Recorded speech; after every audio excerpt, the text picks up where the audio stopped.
네, 이렇게 원구성 협상을 둘러싼 여야의 대치가 뜨겁습니다. 주말인 어제 여야 원내대표가 회동을 했지만 결국 불발됐는데요. 원구성 법정 시한인 오늘도 반쪽 본회의가 될 가능성이 커 보입니다. 이 관련 내용들 전문가 두 분과 함께 짚어보겠습니다.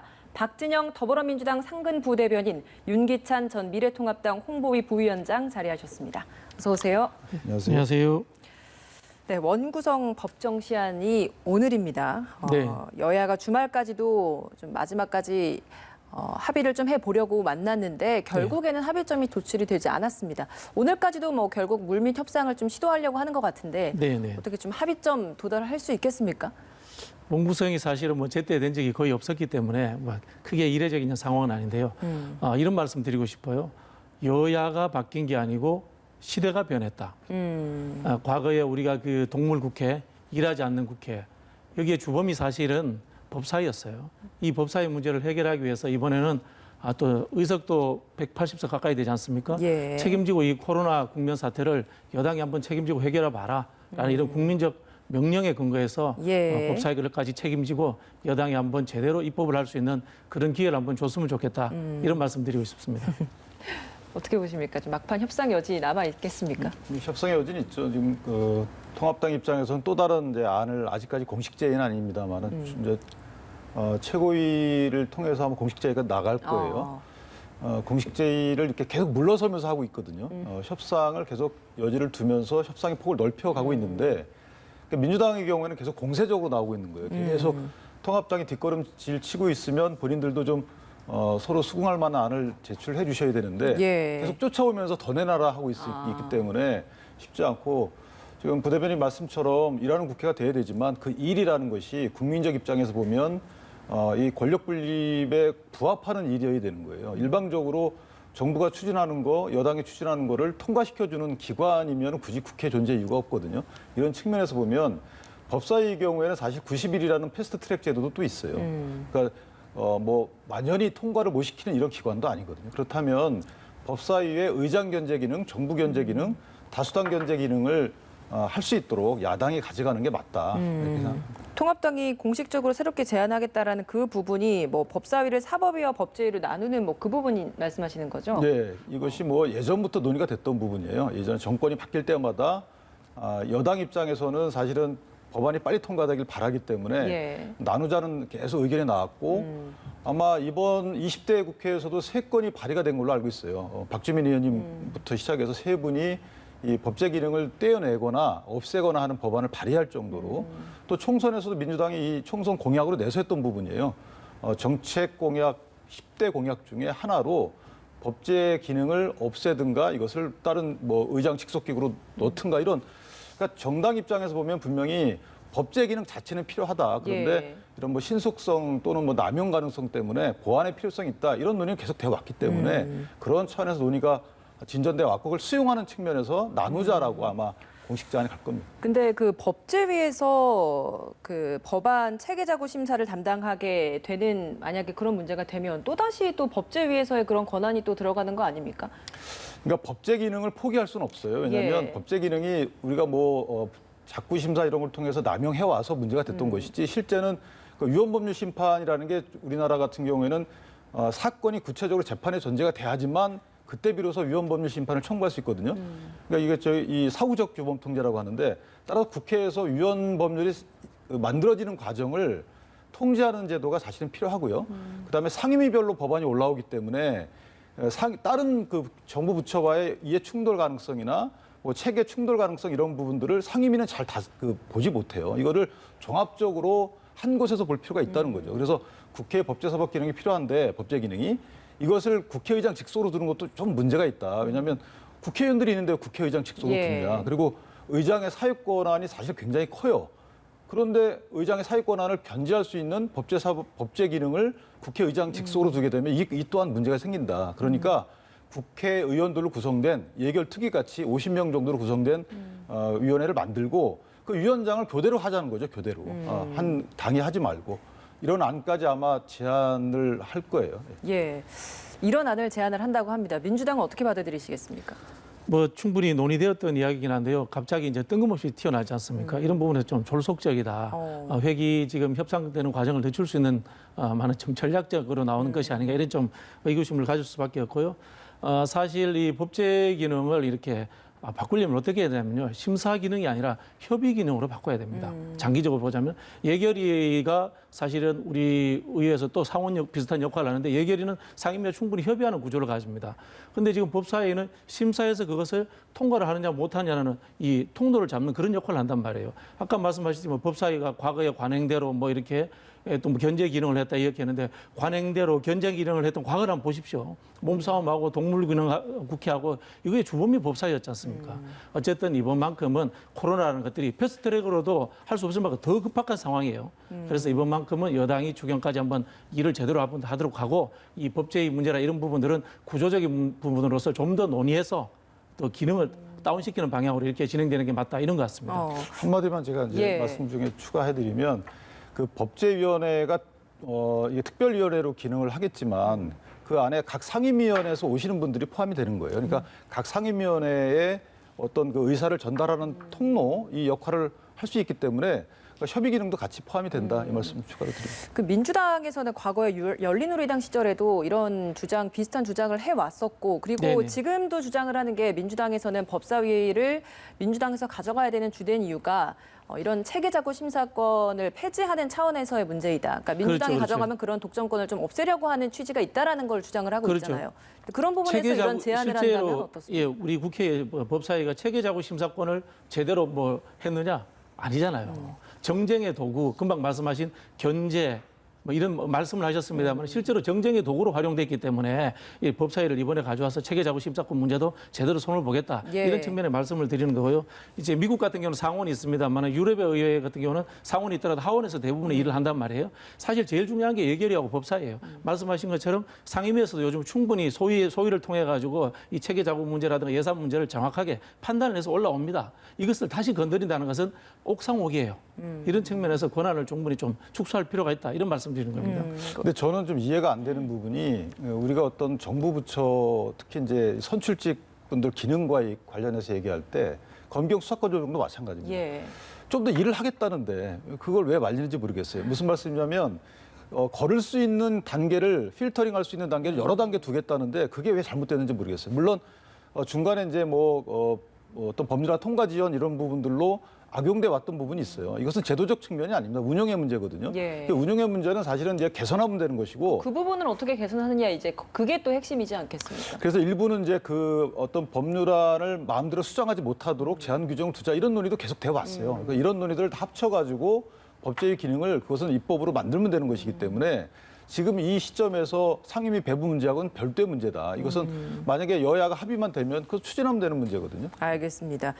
박병수 국회의장은 오늘 정오까지 상임위 선임 요청안 제출을 하라라고 이야기를 했잖아요. 그러니까 만약에 합의가 되지 않으면 그러면 국회의장 직권으로 이런 상임위원을 배분을 하겠다라는 의미로 저희가 봐야 되는 겁니까? 일단 본회의에서 사실은 투표를 하는 것이 상임위원회 그 위원장 그 선출 방법입니다. 우리 상임위에서 정해서 올라오는 게 아니고 이렇기 때문에 실제로 본회의가 열리더라도 시간이 많이 걸린다고 보셔야 될 것 같고요. 아마 법사위 등 이렇게 주요 상임위죠. 쟁점 상임위에 대해서는 오늘 어떤 결론을 내릴 수도 있겠지만은 전반적으로 오늘 투표하듯이 땅땅땅 때려서 통과시키는 것은 시간적으로도 그렇고 약간 무리가 있을 수 있을 겁니다. 그러면 일부 상임위 같은 경우에는 핵심 상임위 같은 경우에는 표결을 처리할 가능성도 있다라고 보신다는 거죠? 지금 10시 반에 지금 민주당이 의총을 하고 있고요. 그다음에 그 전에 최고위원을 했습니다. 그 전에 최고위원을 했다는 것은 최고위원회에서 전반적인 큰 방향을 이렇게 가닥을 잡았고 이걸 의총을 해서 다시금 의원들의 의견을 수렴해서 전체적인 흐름을 잡는다는 이야기거든요. 그렇기 때문에 2시에 본회의까지는 충분히 어떤 방향을 잡았다는 겁니다. 여기에서 아마 제가 회의에 들어가 있지 않으니까 정확하게 알 수는 없지만은 좋은 결론을 가지고 있을 거라고 생각이 듭니다. 그 방향이 아무래도 아까 말한 것 같은 그런 핵심 상임위 같은 경우에는 표결을 좀 진행을 하는 차원이라고 저희가 이해를 하면 되겠네요. 제 생각은 그렇습니다. 네. 알겠습니다. 이렇게 되면 사실 통합당에서 할 수 있는 카드가 별로 없지 않습니까? 저는 사유권은 의장이 갖고 계시기 때문에 이제 상임위원장 선출은 국회 본회의에서 임시의장 선출할 때와 같이 무기명 투표를 하거든요. 그러니까 의장이 그를 의안으로 올려야 돼요. 근데 저는 의장이 그렇게 하지 않으실 거로 보고 의장 부의장 선출 때와는 약간 다르죠. 의장 부의장은 사실은 정해진 분들 선출 절차만 그냥 이행하면 되는 것이지만 상임위원장 같은 경우에는 사실은 일부 상임위원장 하신다고 그랬는데 그 일부를 어떻게 선택할 것인지 협의 없이 그냥 우리 좋은 거 가져갈게 하고 가져가시는 절차가 과연 의장께서 이걸 용인할 것인지 저는 그렇기 때문에 이 부분은 의장이 사유권을 행사하지 않을 것이다. 그래서 오늘 본회의는 아마 무산될 가능성이 크다 이렇게 생각합니다. 통합당은 그럼 앞으로 좀 어떤 카드를 좀 사용할 계획이신가요? 저희 카드 없어요. 그래서 통합당 입장에서는 계속 수정안을 내는 거예요. 그러니까 민주당과 협상할 수 있는 접점 있는 안을 계속 내는 겁니다. 그러니까 5월 26일 날 민주당이 그런 말씀하셨거든요. 그럼 법제 기능을 분리해서 이것을 의장 직속 규격에 두자. 이런 안을 들었기 때문에 그 안에 기초해서 또 수정안을 낸 거예요. 오늘 아직 공식적인 제안을 안 했지만 법제사법 분리해가지고 이걸 나눠 맞자라고 민주당이 선택을 해라. 사법위원회를 가져갈지 법제위원회를 가져갈지 이렇게까지 통합당 입장에서는 최선의 어떤 안을 냈는데 저는 이것을 민주당이 받을 거라고 보고요. 이걸 받지 않는다 그러면 사실 국회를 독단적으로 운영하겠다는 의사표시로 볼 수 없다라고 생각합니다. 예. 오늘 여야 원내대표가 오후에 또 회동을 좀 한다고 합니다. 원구성과 관련된 타결을 마련할 수 있을지 좀 더 지켜봐야 될 것 같습니다. 여야 간의 협상이 좀 어려워지다 보니까 3차 추경 계속 좀 지연되고 있는 상황이거든요. 그러니까 통합당 입장에서 좀 먼저 질문을 드려볼게요. 이렇게 되면 통합당에서는 이 3차 추경안과 관련된 걸 협상해주지 않겠다라는 또 카드로 사용할 수 있는 부분 아니겠습니까? 근데 원 구성에 대한 추경안을 심사하기 때문에 추경안이 이제 뭐 한 곳에서 심사하는 게 아니잖아요. 일단 소관상임위에서 심사한 이후에 예결로 오는 거기 때문에 원 구성이 빨리 돼야 되는 건 맞아요. 그런데 저희가 그래서 그것뿐 더해가지고 빨리 이제 추경안을 낸 것인데 추경안이 늦어지면 사실은 이제 예비비라는 게 있습니다. 일반 예비비 한 1조 1,000억 원 정도 하고 목적 예비비 한 2조 3천억 있습니다. 이거 지금 코로나 때 1,000억 원 벌써 지출하고 있거든요. 예. 이걸로 일단은 하고 계시면 돼요. 그러니까 국회가 정부의 예산안에 밀려서 졸속 원구성을 한다는 것도 사실은 안 맞는 겁니다. 국회라는 게 독자적인 견제 기능을 해야 되는 것인데 어떤 추경안을 그대로 통과시켜주기 위해서 있는 거 국회가 아니지 않습니까? 그러니까 물론 추경안을 심사를 하되 적정히 자원 분배가 될 수 있도록 열심히 노력해야 되는 건 맞아요. 그렇기 때문에 여당이 오히려 더 원 구성에 적극적으로 나와서 양보해주는 모습이 필요한데 여당은 오히려 계속 공세적으로 나오고 있기 때문에 이 부분이 조금 자세 전환이 필요하다 이렇게 생각합니다. 그러니까 6월 안에 추경안 처리하겠다라는 게 민주당의 목표인데 원구성 협상이 먼저 해야 되는 거잖아요. 그렇죠. 아까도 말씀드린 것처럼 시대가 변했습니다. 이 견제라는 표현이 잘못되면 발목 잡기로 과도하게 나갔단 말이에요. 이 관행들을 우리 국민들은 수없이 봤습니다. 이 동물국회 정말 지긋지긋하지 않습니까? 이런 부분들에서 좀 일하는 국회로 바뀐다는 측면에서의 원구성 방향이 좀 바뀌었으면 좋겠다는 생각이 들고요. 저는 개인적인 의견입니다만은 야당 입장에서는 사실은 국회의 원래 본질적 기능이 견제라는 것이 예산 부분입니다. 그런 부분에서 예결위 문제에 좀 더 관심을 가지시고 사실 또 국회의원을 해보면은 야당 의원한테는 예결위가 참 좋습니다. 이런 부분에서 좀 유연하게 좀 합의가 되는 구조가 되었으면 좋겠다. 일도 진행이 되고 적당한 견제도 되는 그런 방향으로 갔으면 좋겠다. 이런 바람입니다. 예, 처음에는 법사위와 예결위 두 개를 놓고 서로 이제 둘 다 가져가겠다라고 했는데 이젠 예결위 줄 테니 법사위는 포기할 수 없다. 뭐 이런 구도로 좀 바뀌어가는 것 같습니다. 네, 알겠습니다. 저희가 주제를 좀 바꿔보도록 하겠습니다. 김종인 비대위원장이 띄어올린 기본소득 이슈, 이게 여당 내에서 좀 화두가 되고 있는 부분인 것 같습니다. 여권 내 유력 대권 잠룡이라고 할 수 있는 이재명 경기지사와 박원순 서울시장, 여기에 대해서 좀 이견이 드러내고 있어요. 이재명 경기지사 같은 경우에는 기본소득이 필요하다. 그러니까 할 수 있는 한에서 하고 순차적으로 늘려가자. 오늘은 또 이런 입장을 또 표명을 했더라고요. 근데 박원순 서울시장은 오히려 고용보험 확대 이걸 정립하는 게 우선이다라는 이야기를 하고 있어요. 여권 내에서 이런 논쟁 좀 어떻게 보고 계신가요? 일단은 대권을 두고 이 정책 이슈를 가지고 주자들이 논쟁한다는 것은 굉장히 긍정적이다. 사실 한국 사회가 이렇게 권력지향적, 지역지향적이 아닌 이런 식의 정책 이슈를 가지고 논쟁을 해서 괜찮은 대선 주자를 뽑아야 됩니다. 좋은 방향이 이렇게 생각돼요. 두 분의 인식에 약간의 차이가 있다고 볼 수 있는데요. 제가 봤을 때 이재명 지사 같은 경우에는 이 앞으로의 이 고용 없는 성장 사회, AI에 의해서 이런 사회들을 생각을 하기 때문에 일자리 문제보다는 기본 소득을 통해 가지고 이것이 복지적 차원에서도 시혜가 되고 또 한편으로서는 이 경제 활성화에 소비 진작의 효과도 가질 수 있는 양쪽의 토끼를 잡겠다. 이런 취지에서 사회상을 보고 있는 것 같고요. 예. 박원순 시장은 이 전통적인 완전 고용과 거기에 의해서 일자리 문제를 우리 국민과 경제가 가야 될 방향이다. 이렇게 보고 있는 것 같습니다. 예.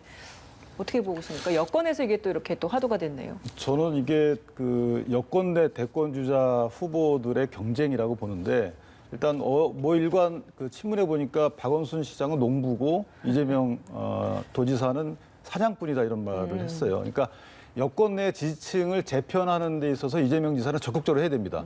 그리고 박원순 시장은 본인 또 출신지도 있고 하기 때문에 농사를 지면서 기다리는 모습을 보일 거예요.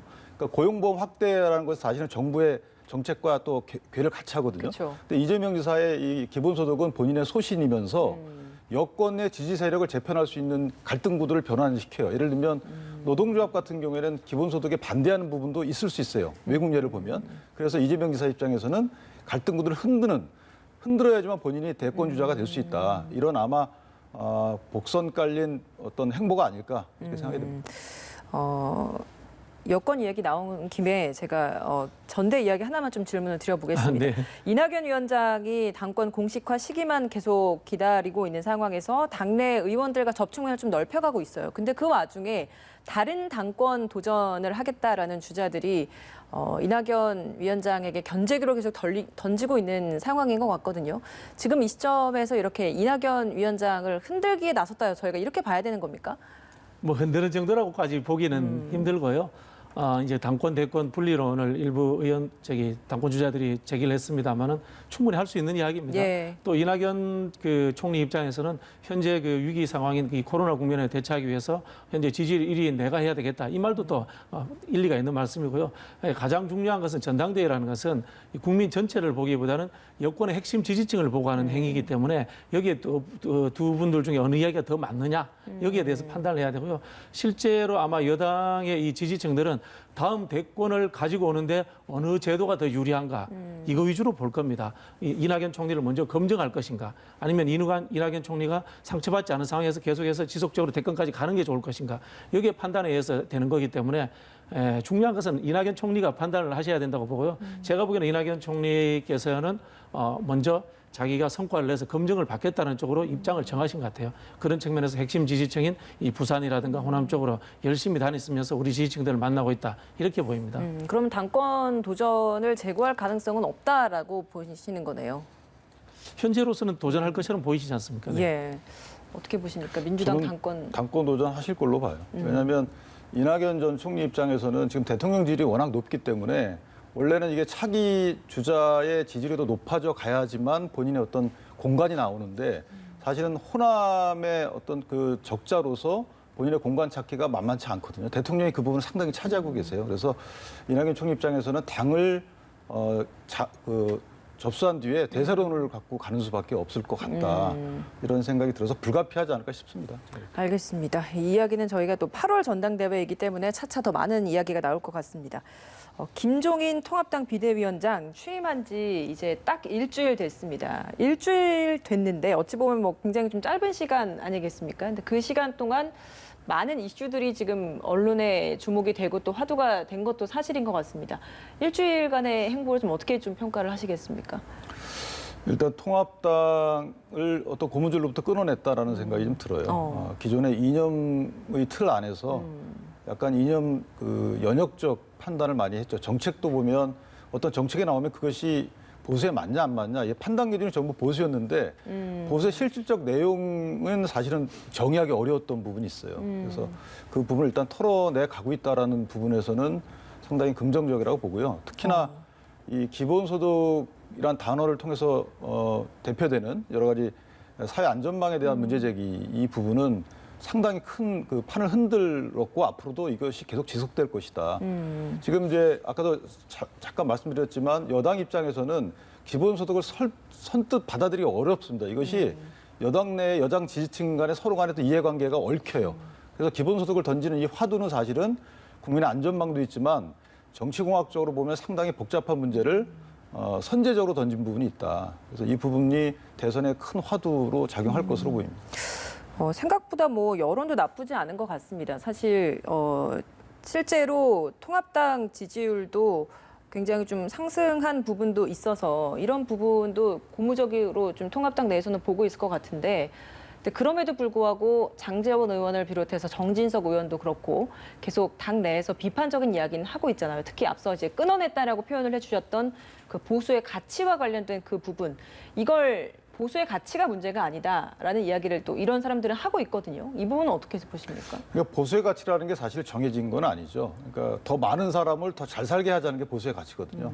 공동체를 지속적으로 유지시키자는 게 보수의 가치이기 때문에 거기에 걸맞는 이념이라는 것이 사실은 수단인데 이것이 목적이 아니기 때문에 저는 조만간에 그러니까 김종인 그 비대위원장이 당내 의견을 수렴하는 절차를 계속 거칠 것이다. 수렴하고 설득하고 그 과정이 있는 것이고 저는 당내 목소리는 상당히 건전한 목소리라고 봐요. 왜냐하면 이런 반발 목소리. 그렇죠. 김종인 위원장의 어떤 생각이 다 옳은 건 아니거든요. 그리고 비대위원회 운영 그 형태를 보면 아직까지는 이게 합의제라고 보기 어려워요. 그래서 비대위원회 운영 과정이 정착되고 당내 의사가 모아질 때까지는 여러 의견이 나오는 것이 또 타당하다고 봅니다. 예. 어떻습니까? 민주당 입장에서는 통합당 이런 비상대책이 꾸린 일주일간에 어떻게 좀 평가하시겠습니까? 뭐 좋은 방향이라고 생각합니다. 사실 그 보수주의 뭐 에드먼드 버크라는 사람이 보수를 이야기할 때 공동체의 가치라든가 노블리스 오블리제 이런 부분들을 이야기했는데요. 한국의 보수가 과연 보수였는지 한번 묻고 싶습니다. 이 반북적 사고, 반복지적 사고, 반노동적 사고 이런 부분에서 저희가 보기에는 좀 수구에 가까웠다 이렇게 좀 비판할 수 있는데요. 김종인 그 비대위원장이 취임하면서부터 이 새로운 보수 좀 중도 실용적으로 이렇게 나아가는 데서 좀 긍정적으로 볼 수 있다고 보고요. 또 한편으로 전략적으로 또 상대 이슈를 선점해서 그 이슈를 뺏어가 버리려고 이런 부분이 있기 때문에 저희도 좀 경계심을 가지고 있는 측면도 있고요. 예. 하나 조금 좀 아쉬운 점이 있다면 남의 당입니다만은 대권 주자들을 중심으로 해서 정책 이슈가 나오고 미래 비전이 나와야 되는데 이 조금 나이 드신 분이 저런 것들을 가지고 본인이 주도하는 것이 과연 옳은지 우리 민주당 쪽에 이해찬 대표가 비교해서 이해찬 대표는 사실 정책 이슈를 박원순이나 이재명 이런 분들에게 주로 주고 있지 않습니까? 이런 부분에서 좀 저분이 원래 가지고 있는 과도한 욕심도 있지 않나 이런 생각도 듭니다. 그러니까 비대위에서 이제 같이 산하에서 좀 다스린다고 해야 되나요? 그러니까 경제혁신위원회가 또 출범을 하는데 그 위원들을 초선으로 또 마련을 하려고 하고 있다는 부분도 있잖아요. 그러니까 이 부분은 아무래도 또 새로운 인물을 또 도입을 하려고 하는 그런 또 움직임이라고 봐야 되는 거 아니겠습니까? 그러니까 초선과 경제 전문가로 하는데요. 그러니까 새로운 인물이 뭐 스포트라이트를 받을 수 있는 기회도 주지만 지금 부대변인 말씀에 하나 더 보탠다면 대권 주자를 각광받게 할 수 있는 길은 두 가지가 있어요. 하나는 정당이 이게 무소속 출마가 아니기 때문에 정당이 어떤 정책 노선을 갖고 있느냐를 대표해서 나가는 이런 면이 하나 있고 그 해당 주자가 또 별도의 정책적 비전을 발표하는 면이 있거든요. 근데 통합당 입장에서는 후자는 좀 너무 시간이 짧아요. 그렇기 때문에 정당을 국민이 공감할 수 있는 정책적 비전을 갖고 있는 정당으로 먼저 만들자. 이것이 아마 김종인 비대위원장의 역할이 아닐까 싶습니다. 일단은 그런 의미에서 혼자서 목소리를 좀 더 크게 내고 있는 것 같다라는 말씀이신 거죠. 여론조사 결과 하나만 좀 더 짚어보도록 하겠습니다. 문재인 대통령 지지율 2주 연속 하락을 하고 있습니다. 그럼에도 불구하고 뭐 여전히 60%에 육박하는 지지율인 상황인데 이게 하락 시점을 보면 윤미향 의원 관련된 사태로 인해서 좀 하락한 부분이 좀 컸던 것 같습니다. 지지율 하락 추세 좀 어떻게 좀 보고 계신가요? 사실 그 집권 3년 차가 지나서 60% 가까이 올라가는 지지율은 엄청난 겁니다. 역대 아마 이런 일이 없었을 겁니다. 그런 부분에서 이 약간의 조정 국면이다 이렇게 보시면 될 것 같고요. 사실 그 윤미향 의원 건은 대통령과는 전혀 관련이 없는 건입니다. 윤미향 의원의 공천 자체에도 민주당도 아니고 뭐죠? 갑자기 정당 이름이 생각이 안 나는데 시민당에서 이루어졌기 때문에 그런 부분에서 대통령이 좀 이 손해를 봤다라는 것에 제가 좀 말씀을 드리고 싶고요. 앞으로도 21대 국회가 대통령이 그 코로나 위기라든가 경제 위기를 극복하는 부분에서 좀 더 뒷받침이 돼서 같이 좀 호흡을 맞춰서 가는 쪽으로 하다 보면은 대통령의 지지율도 계속 유지되고 그다음 사실 여야 정치권의 지지율이 빠지는 층이 없이 다 골고루 올라야 돼요. 이게 사실은 21대 국회가 그 전에 동물 국회와 달리 해야 될 일입니다. 이런 부분들에 대해서 빨리 좀 이 국회가 개원해서 제대로 일을 했으면 좋겠습니다. 예. 어떻게 좀 분석하고 계신가요? 저는 좀 대통령에 대한 국민적 시각이 어떤 뭐 파괴적인 혁신 이런 거에 대한 지지라기보다는 관리를 잘 하고 계시다라는 측면의 지지라고 보이고요. 약간 하락한 부분은 윤미향 그 의원이 국회의원 신분이고 민주당의 잘못으로 평가를 받을 수 있지만 실제는 이용수 할머니 측면에서 보면 대통령께서 기존에 해왔던 피해자 중심주의 한일 문제 해결, 그다음에 이용수 할머님을 청와대로 초청해서 대접했던 이런 부분에 비교해서 이번에는 전혀 어떤 반응을 보이지 않고 계시거든요. 그래서 김정숙 여사님이나 대통령께서 전화라도 한번 해서 대통령의 마음을 간접적으로 표현하는 것이 이영수 할머님 얼마나 사시겠습니까? 여기에 대한 국민적 아쉬움이 약간 반영됐을 것이다. 저는 이렇게 생각을 합니다. 알겠습니다. 오늘 두 분 말씀 여기서 마무리 짓도록 하겠습니다. 박진영 더불어민주당 상근 부대변인, 윤기찬 전 미래통합당 홍보위 부위원장이었습니다. 오늘 말씀 고맙습니다. 감사합니다.